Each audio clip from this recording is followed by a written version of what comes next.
தமிழ்நாட்டுடைய அரசியல் களத்தில் இது வரைக்கும் சைலண்டாக இருந்த ஒருத்தர் இன்னைக்கு அடிக்கடி வாயை திறந்து அட்டாக் மோட்டில் இறங்கியிருக்காரு. அது எத்தனை பேர் நோட் பண்ணீங்க?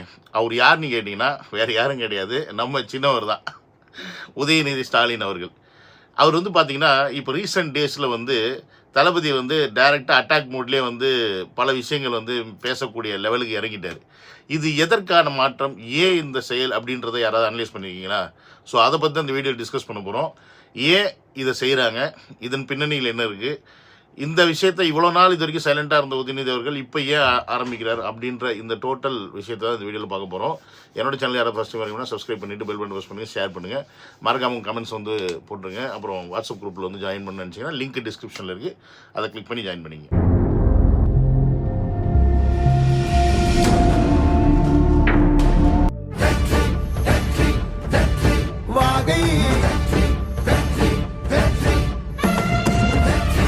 Welcome to Vijay stock and welcome to another video.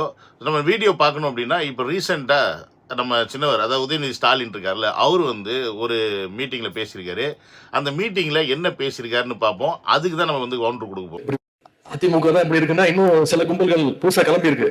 இதுதான் ஆகாதுன்றது எங்களை பார்த்தா உங்களுக்கு கும்பலாக தெரியுதா? சரி, ஓகே, நம்ம கும்பல்னாவே இருக்கட்டும். ஆனால் இந்த கும்பல் எவ்வளோ பெரிய கும்பல் அப்படின்றத நேற்று போராட்டம் நடக்கும்போது பார்த்துருப்பாருன்னு நினைக்கிறேன் நம்ம உதயநிதி ஸ்டாலின் அவர்கள். ஏன்னு கேட்டிங்கன்னா, அந்த மாதிரி ஒரு போராட்டத்தை இது வரைக்கும் எந்த அரசியல் கட்சினாலையும் நடத்த முடியல. இது வரைக்கும் விஜய் அவர்கள் வெளில வந்தால் நடிகரை பார்க்க கூட்டம் வரும். இந்த கூட்டம் வந்து ஒரு தற்கொலை கூட்டம். இந்த கூட்டம் வந்துச்சுன்னா உடனே ஓட்டா மாறிடுமா இப்படின்னு கேட்டுட்டு இருந்தவங்களுக்குலாம் நேற்று தளபதி அவர்கள் எந்த இடத்துலையுமே போல. ஆனால் எல்லா இடத்துலையும் கூட்டம் எப்படி இருந்துச்சுன்னு மட்டும் பாருங்க. இது மக்களின் எழுச்சி, மக்களின் விருப்பம். புதுசாக ஒரு ஆட்சி மாற்றம் தேவை, புதுசாக ஒரு தலைவர் தேவை அப்படின்னு தன்னார்வமாக வந்த கூட்டம் இதெல்லாம். ஸோ இந்த கும்பலை பார்த்தா உதய் ப்ரோக்கு வந்து வயிற்றுச்சலாக தான் இருக்கும். நம்மளை பார்த்தா ஒரு கும்பல் கலந்து கிளங்கிருச்சு, ஒரு கும்பல் வந்து இப்படி தான் பேசும், ஒரு கும்பல் வந்து இப்படி தான் பண்ணும் அப்படின்றதுலாம் வர்றது சகஜம்தான். பட் இருந்தாலும் இவ்வளோ வயிற்றுச்சல் ஆகாது உதய் ப்ரோ. நாம என்னைக்கு அப்படி சொல்ல முடியாது. நம்ம அறிவு திருவிழா நடத்தி 4 நாளுக்கு அப்புறம் தான் அவங்களுக்கு தெரிஞ்சிருக்கு இப்படி ஒரு விழா நடக்குதுன்னு. அதாவது ஓகே நம்ம தப்பு தான். ஏன்னா இவங்க அறிவு திருவிழான்னு ஒன்று நடத்தி அது 4 நாள் கழிச்சு தான் நமக்கு தெரியுதான். நாங்கள் என்ன கேட்குறோம், ஒரு அரசாங்கம் ஒரு நிகழ்ச்சி நடத்துதுன்னா அது உடனடியாக எல்லாருக்கும் தெரியணும்ல. அதுதானே வந்து ஒரு அரசாங்கம் செய்ய வேண்டிய வேலை. சரி, இது அரசாங்கமே செய்யலை, திமுக கட்சி அப்படி தான் செஞ்சுருக்கீன்னு வச்சுக்கோங்களேன். நீங்கள் தான் 75 வருஷம் பழந்தென்னை போட்டு கொட்ட கட்சி இல்லை, அப்புறம் ஏன் நீங்கள் செஞ்ச விஷயம் எங்களுக்கு வந்து தெரியவே இல்லை? நான் கேட்குறேன், அறிவு இல்லாதவங்களுக்கு அறிவு திருவிழா பண்ண மாட்டாங்களா? அறிவு இருக்கவங்களுக்கு அறிவு திருவிழா பண்ணுவாங்களாம். உதய் ப்ரோக்கு இந்த பழமொழி தெரியுமான்னு தெரியல. நிறைகுடம் நீர் தழும்பாது அப்படின்னு சொல்லுவாங்க. அது மாதிரி தான் அரைகுடம் அழகா பழக்கா நாடுமா. எங்களுக்கு அறிவு இருக்குன்னு அவங்களா சொல்லிக்கிட்டு இருக்காங்க. உங்கள் அறிவாளித்தனத்தெல்லாம் எங்கிட்ட கொண்டு போய் அறிவாலயத்தில் வைங்க. ஏன்னா உங்கள் அறிவாலயத்தோட அறிவு உங்கள் அறிவாலயத்தோடு முடிஞ்சால் சரி, அது தமிழ்நாட்டுக்கு ஒருபோதும் உதவுனது கிடையாது, இனி உதவ போகிறதும் கிடையாது, இனி அதற்கான தேவையும் வரப்போகிறது கிடையாது. ஏன்னா இவங்களோட அறிவெல்லாம் எந்த லெவலில் இருக்குன்னு பார்க்குறீங்களா? இதை பாருங்க. We have continuously opposed special intention realization of this SIR issue. இதுக்குதான் படிங்கடான்னு அடிச்சுக்கிட்டேன் பசங்களா, அறிவுகிட்ட முண்டங்களா. ஸ்பெஷல் இன்டென்சிவ் ரிவிஷன் அப்படின்ற அந்த வார்த்தையை கூட சொல்ல தெரியல. இவரை எல்லாரும் சின்ன தத்தின்னு சொல்லுவாங்க. ஏன் சொல்கிறாங்கன்றது இப்போ தான் புரியுது. ஒரு துணை முதலமைச்சராக இருக்கிறீங்க, ஒரு முக்கியமான விஷயம் இது, வாக்காளர்கள் வந்து போய் சேர வேண்டிய ஒரு விஷயம். அது உங்கள் வாயிலேயே உங்களுக்கே அதோடைய அர்த்தம் என்ன, அது ஏன் அது அந்த பேர் வச்சுருக்காங்கன்றது உங்களுக்கு புரியல அப்படின்னா, அதை சொல்ல தெரியல அப்படின்னா, உங்களுக்கு அறிவு திருவிழா தேவை தான். கண்டிப்பாக அறிவு திருவிழா உங்களுக்கு தேவை. ஏன்னா அந்த கூட்டத்தை வச்சு அப்படியாவது அறிவை வளர்த்துக்கணுன்றத என்னுடைய ரிக்வஸ்ட்டாக நான் வச்சுக்கிறேன். ஆனால் அறிவு வளர்த்துக்குங்க ப்ரோ. அறிவு மட்டும் வளர்க்காமல் இருந்துட்டு சும்மா நாங்கள் அறிவு திருவிழா வச்சுருக்கோம், நாங்கள் வந்து உங்களை விட பெட்டரான ஆளுங்க, எங்களுக்கு வந்து மூளை அதிகமாக இருக்குது, உங்களுக்கு ஒன்றுமே கிடையாது நீங்கள் சொல்கிறதுல ஒரு பாயிண்ட்டுமே கிடையாது. எப்படி நீங்க அறிவு திருவிழா நடத்தலாம்? யாரை கேட்டு நடத்துனீங்க? எதுக்காக நடத்துனீங்க? அறிவு இருக்கிறவன் திருவிழா நடத்துறான். அது அறிவு திருவிழால அவங்களை விமர்சிச்சு பேசிட்டு வந்து கோபம் வேற. எப்படி போலீஸை பார்த்தா திருடனுக்கு பயம் வருமோ, அதனால அறிவுங்கிற வார்த்தையை கேட்டாலே அவங்களுக்கு அதிர்ச்சி. அது டூ மச். என்னது இது டூ மச்? போலீஸை பார்த்தா தான் திருடனுக்கு பயப்படணுமா? அந்த பயம் உங்களுக்கு தான் இருக்குது. நாங்கள் பிள்ளைக்கா கட்சி, நாங்கள் கத்துக்கூட்டு கட்சி, நாங்கள் நேற்று வந்த கட்சி அப்படின்னா, நீங்கள் ஏங்க உங்களுடைய அறிவுத் திருவிழாவில் போயிட்டு எங்களை பற்றி பேச வேண்டிய அவசியம் இருக்குது? தமிழக வெற்றி கழகத்தை பேச வேண்டிய அவசியம் இங்கே இருக்குது? அப்பயே உங்களுக்கு அறிவு இல்லைன்றது தெரிஞ்சிருச்சுல்ல. நீங்கள் அறிவுத் திருவிழான்னு ஒன்று வச்சிங்கன்னா, அந்த அறிவுத் திருவிழாவில் என்ன பேசணுமோ அதை பற்றி பேசணும், இல்லை உங்கள் கட்சியோட அறிவை வளர்க்குறத பற்றி பேசணும். அறிவாலயம் வந்து இப்போ ஆட்டம் கண்டுகிட்டு இருக்கு, அந்த ஆட்டத்தை எப்படி நிறுத்துறது அப்படின்றத கொஞ்சமாவது அறிவோடு யோசிக்க சொல்லி உங்கள் ஆளுங்கள்கிட்ட சொல்லி அந்த திருவிழாவில் நீங்கள் பேசிடணும். அதெல்லாம் விட்டுவிட்டு தமிழக வெற்றி கழகத்தை பற்றி பேச வேண்டிய அவசியம் இங்கேருந்து வருது. அப்போ இங்கே எங்கள் தளபதி சொன்ன மாதிரி தமிழ்நாட்டில் இன்னைக்கு போட்டி டிவிகே வர்சஸ் டிஎம்கே அப்படின்றத நீங்கள் நேரடியாக ஒத்துக்கலைனாலும் உங்களுடைய இந்த பயத்தின் மூலிமா ஒத்துக்கிட்டு தானே இருக்கிறீங்க. அப்போ அதை ஒத்துக்கிட்டு போங்க. ஆமாம், இன்னைக்கு மிகப்பெரிய கட்சி, மக்கள் பலத்தோட, மக்கள் எழுச்சியோட, கூட்டமாக இன்னைக்கு வந்து ஒரு கட்சிக்கு ஆதரவு கொடுக்குறாங்க அப்படின்னா அது தமிழக வெற்றி கழகம் அப்படின்றத ஒத்துக்கிட்டு போங்க. அதை ஒத்துக்கிறது உங்களுக்கு என்ன பயம்? அதை விட்டு நாங்கள் அறிவுத் திருவிழா வைக்கிறோம், இவங்களுக்கு 4 நாள் கழிச்சு தான் தெரியுது, இவங்களுக்கு அறிவே இல்லை, இவங்களுக்கு போலீஸை பார்த்தா திருடன் பயந்த மாதிரி வந்து பயப்படுறாங்க, அதனால இதை வந்து பேசுகிறாங்க அப்படின்னு சொல்லி நீங்கள் சொல்கிறீங்க. நாங்கள் ஒரு வார்த்தையில் ஏன் நீங்கள் பேசுகிறீங்க எங்களை பற்றி பேசுகிறா இருந்தால் டைரெக்டாக பேசுங்க அப்படின்றத கேட்கணும். நீங்கள் அதை செய்யாமல் நீங்களும் என்ன சொல்கிறது, இந்த கிராமங்களில் பார்த்தீங்கன்னா இந்த வயசான கிழவிங்க இல்லை கொஞ்சம் ஏஜ்டு லேடிஸ்லாம் என்ன பண்ணிட்டோம், உட்காந்து புறணி பேசுவாங்களாம். அந்த மாதிரி நீங்கள் அறிவுத் திருவிழா வச்சு அறிவுத் திருவிழாவில் ஒருத்தருக்கு ஒருத்தர் புறணி பேசிக்கிட்டு இருக்கீங்க உங்கள் கட்சிக்காரங்களாம் சேர்ந்து. தீபுரோட்டு என்ன கேட்குறோன்னா, உங்களுக்கு அறிவு இருக்குது, எங்களுக்கு அறிவே இல்லை அப்படின்னா நீங்கள் இந்த அறிவாளித்தனத்தால் என்ன மாதிரியான விஷயங்களை நீங்கள் தமிழ்நாட்டில் செஞ்சிட்டீங்க அப்படின்றத நீங்கள் விளக்கணும். இது வரைக்கும் அப்படி தான் செஞ்சுருக்கீங்களா? ஒன்றுமே கிடையாது.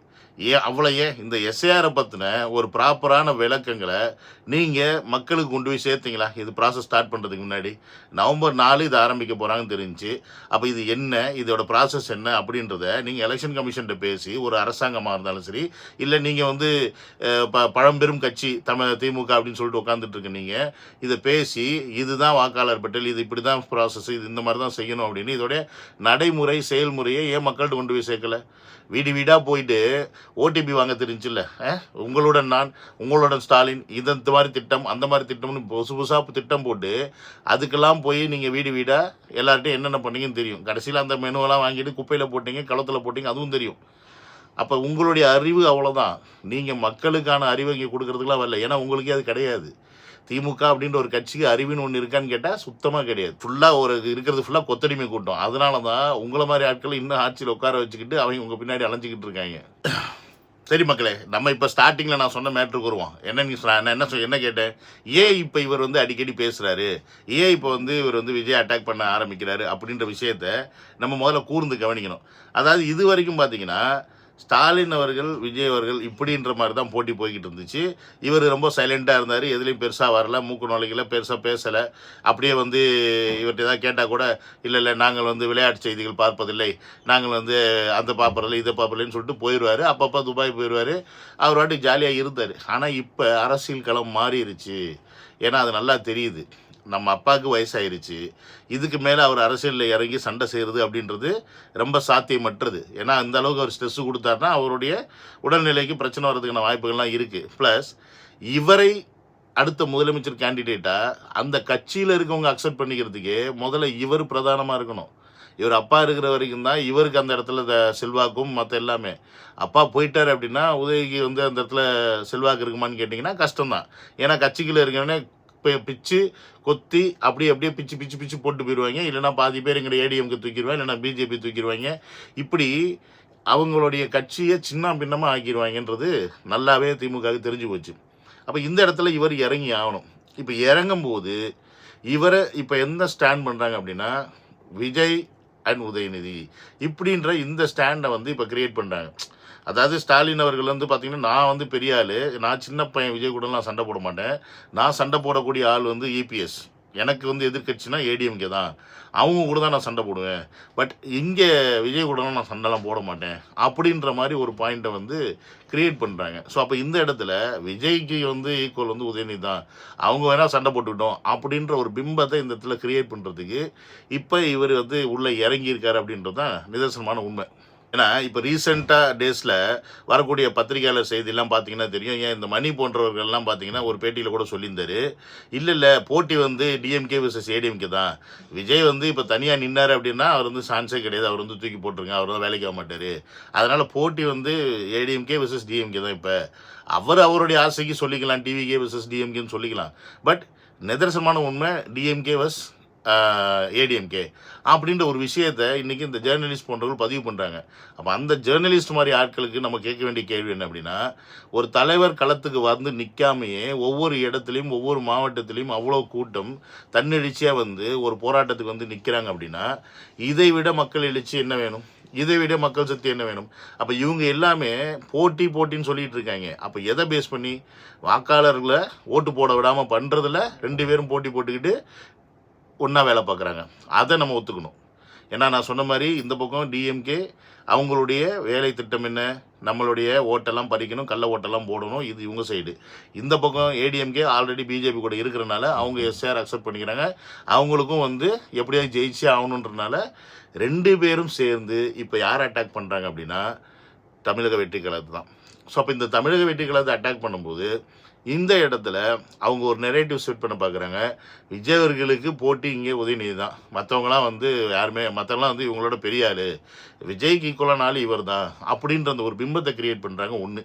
2வது இவருடைய மூஞ்சி போய் ரெஜிஸ்டர் ஆகணும், நானும் அரசியல் களத்தில் இருக்கேன், மிச்சின்ஸ் இந்த வடிவில் சொல்லப்பல நானும் ரோடி தானே அப்படி அந்த மாதிரி தன்னை நிலை நிறுத்திக்க, தன்னை வந்து மக்களிடத்தில் கொண்டு போய் சேர்த்துக்கிறதுக்கும், முக்கியமாக தன்னுடைய கட்சிக்காரர்கள்கிட்டே எனக்கு பலம் இருக்குது, நான் வந்து இப்போ அட்டாக் மோட்லாம் இறங்குவேன், நான் பேசுவேன் பண்ணுவேன் அப்படின்ற அந்த விஷயத்தை காமிச்சிக்கிறதுக்கும் இன்றைக்கி உதயநிதி ஸ்டாலின் அவர்கள் இறங்க வேண்டிய சூழ்நிலை.